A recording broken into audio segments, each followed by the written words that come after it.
Assalamualaikum. In this video lecture, we will cover sentence and its kind. So let's start.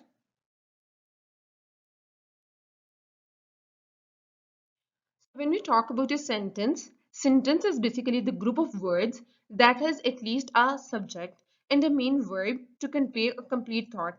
ठीक है, sentence जिसको हम उर्दू में जुमला कहते हैं, उसमें दो चीजें होना जरूरी है, एक आपका सब्जेक्ट और दूसरा जो है ना वो वर्ब। अगर मैं आपको एग्जांपल दूं कि दैट दे वॉन, ठीक है, अब इसमें जो दे है वो आपका सब्जेक्ट है और वॉन आपका वर्ब है, तो यह आपका एक कंप्लीट सेंटेंस बना रहा है क्योंकि एक कंप्लीट मीनिंग भी जो है ना ये डिलीवर कर रहा है।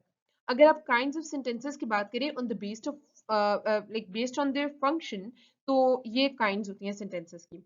पहले होता है डिक्लेरेटिव और असर्टिव सेंटेंस, दूसरी है इंटरोगेटिव सेंटेंस, तीसरी टाइप है इंपेरेटिव सेंटेंस, चौथी है एक्सक्लेमेटरी सेंटेंस और पांचवी टाइप है ऑप्टेटिव सेंटेंस। इन सबको हम बारी बारी करके डिटेल में डिस्कस करेंगे इंशाल्लाह ताला।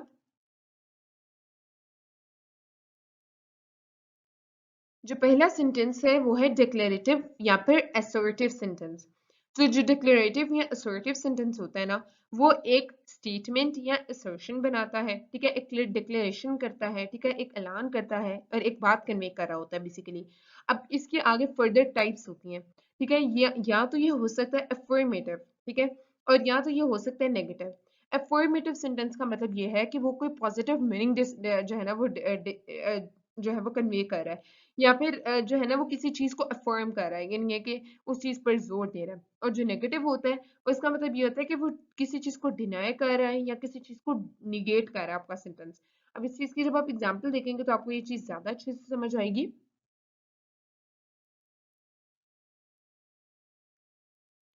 Now, affirmative sentence is basically if the statement affirms something, it is basically the affirmative sentence. अब इसकी एग्जाम्पल की अगर मैं बात करूं तो एग्जाम्पल है इस्लाम इज अ रिलीजन, ठीक है, ये बेसिकली हमारा रिलीजन को अफर्म किया जा रहा है सेंटेंस में, तो ये हमारा अफर्मेटिव सेंटेंस हुआ।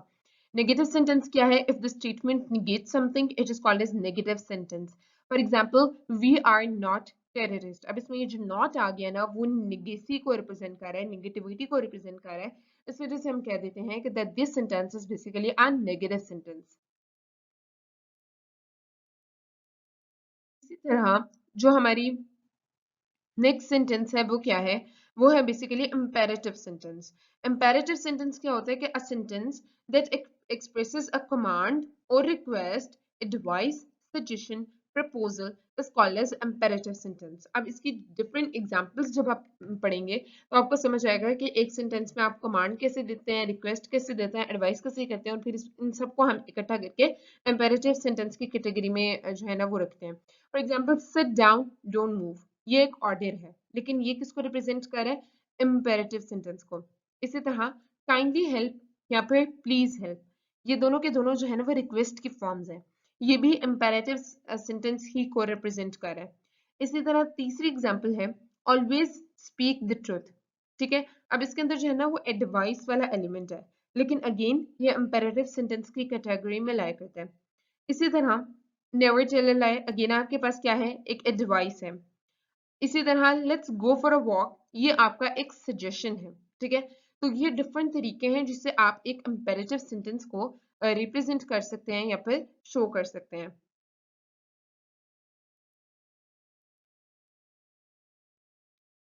अब जो नेक्स्ट एग्जांपल है वो एक्सक्लेमेटरी सेंटेंस की है। A sentence that expresses strong feeling is called as an exclamatory sentence. It ends with an exclamation mark. अब इसकी भी जब आप एग्जाम्पल्स पढ़ेंगे तो आपको ज्यादा अच्छे से क्लियर होगा। For example, what a lovely bouquet of flowers it is, ठीक है। अब अगेन आप देख रहे हैं एंड पे एक्सक्लेमेटरी मार्क भी आ रहा है, और जो व्हाट आ है वो आपकी स्ट्रॉन्ग फीलिंग को एक्सप्रेस कर रहा है कि कितना ज्यादा खूबसूरत है। इसी तरह hurrah, we won the match. अब इसमें जो हुर्रा है ये क्या है? ये अगेन आपका वो पार्ट ऑफ द सेंटेंस है जो कि एक्सक्लेमेशन या आपकी स्ट्रॉन्ग फीलिंग्स को एक्सप्रेस कर रहा है, ठीक है। आप जैसे कहते हैं ये, यस या हु, ठीक है, ये वो सारी उस कैटेगरी में ला करते हैं। इसी तरह alas, we lost the match. अब इसमें जो अलास है ये भी अगेन क्या रिप्रेजेंट कर रहा है? आपकी जो थोड़ी से सैड वाले एक्सप्रेशंस हैं या फीलिंग्स हैं उनको रिप्रेजेंट कर रहा है।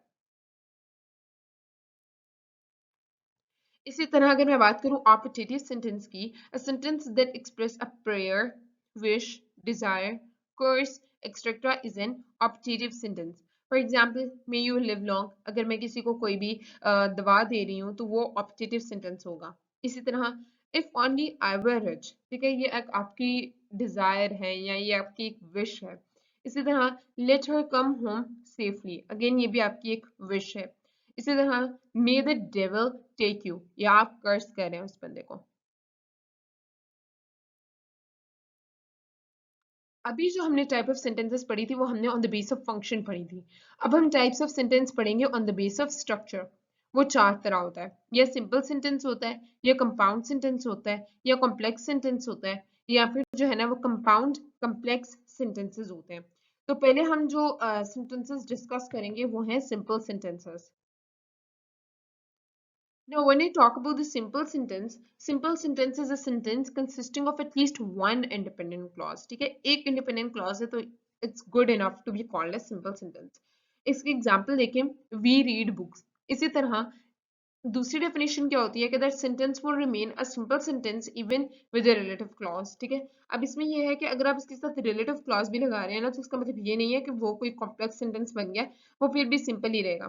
For example, the boy who met you is my brother, अगर इसमें से मैं जो रिलेटिव क्लॉज है ना हु मेट यू वो हटा दूं, the boy is my brother, तो ये सिंपल सेंटेंस ही रहेगा। तो आपने इसको कंफ्यूज नहीं करना कि जरूरी भी रिलेटिव क्लॉज आ जाए तो आप उसको कंपाउंड या कॉम्प्लेक्स की कैटेगरी में फेंक दें, तो ये गलत होगा। अब जो नेक्स्ट एग्जांपल है वो है कंपाउंड सेंटेंस की। कंपाउंड सेंटेंस जो है ना वो सेंटेंस होता है जिसके पास जो है ना वो दो इंडिपेंडेंट क्लॉज होते हैं, और उन दो क्लॉज को लिंक करने के लिए आप जो है वो कोऑर्डिनेटिंग कंजंक्शंस या पंक्चुएशन मार्क्स या फिर दोनों चीजों का सहारा लेते हैं। अब इस चीज को समझने के लिए आप अगर एग्जांपल्स देख रहे हैं तो it will make a lot of sense for you. ठीक है, पहली जो एग्जांपल है वो है that he reads and he right. अब ये जो ही रीड्स है ये आपके पास सिंपल सा सेंटेंस है, ये एक इंडिपेंडेंट सा क्लॉज है क्योंकि इसके अंदर आपके पास सब्जेक्ट भी आ रहा है और आपका प्रेडिकेट का जो मेन एलिमेंट वर्ब होता है वो भी आ रहा है। इसी तरह वी राइट है तो वी आपका सब्जेक्ट है और राइट आपका वर्ब है। इन दोनों को कनेक्ट करने के लिए आपने एंड जो है ना वो यूज किया। इसी तरह अगर मैं बात करूं कॉम्प्लेक्स सेंटेंस की, तो कॉम्प्लेक्स सेंटेंस क्या होता है? These are basically the sentences which consist of at least one dependent and one independent clause. This clauses are linked by subordinating conjunctions. ठीक है, अब इसकी भी आप एग्जांपल देखें। इसकी एग्जांपल है if he works hard he will succeed. अब इसके अंदर जो ही वर्क्स हार्ड है यह आपके पास एक कंप्लीट सेंटेंस है। ठीक है, he will succeed, या आपके पास एक डिपेंडेंट सा क्लॉज है।